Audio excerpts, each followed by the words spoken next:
Hello दोस्तों, आप सभी का मेरे YouTube चैनल पे स्वागत है। आप सभी को पता था कि कई दिनों से कह रहे थे कि ग्रुप डी की वैकेंसी आएगी, ग्रुप डी की वैकेंसी आएगी। फाइनली उसका ऑफिशियल नोटिफिकेशन भी आ चुका था कि उसमें बताया गया था कि आप सभी को कि 32,000 के आसपास वैकेंसी है। टोटल जितने भी इंडिया में जोन्स है सबके अंदर टोटल 32,000 की वैकेंसी थी।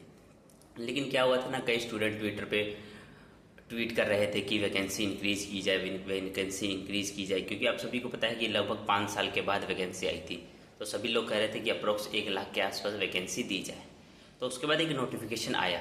नोटिफिकेशन में आया कि अप्रोक्स उसके अंदर अपने को बता रहे थे 58,000 के आसपास वैकेंसी बताई गई है कि 58,000 वैकेंसी हो सकती है। लेकिन वो अभी नोटिफिकेशन के बारे में अभी ये नहीं है कि वो रियल है या फेक है। मेरे को जहाँ तक लगता है कि रियल है, बट अभी उसके बारे में कोई श्योरिटी नहीं है कि वो रियल है कि फेक है। तो इसलिए आप अभी मान के चलिए कि 32,000 ही वैकेंसी है।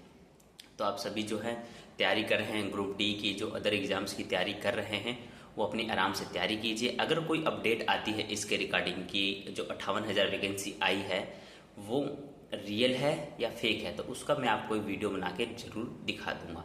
बाकी ग्रुप डी के रिगार्डिंग कोई भी आपको अपडेट चाहिए, प्लस आपको कैसे एग्ज़ाम क्लियर करना है, बाकी और भी कोई अपडेट की एग्ज़ाम क्लियर होने के बाद कैसे ज्वाइनिंग होता है, क्या क्या प्रोसेस होता है, कैसे आपको कौन सी पोस्ट मिल सकती है, ये सब भी मैं आपको बता दूंगा। क्योंकि आप सभी को पता है कि मैं भी रेलवे ग्रुप डी के अंदर इस साल जो 2019 में वैकेंसी आई थी उसी से मेरा ज्वाइनिंग फाइनल हुआ था।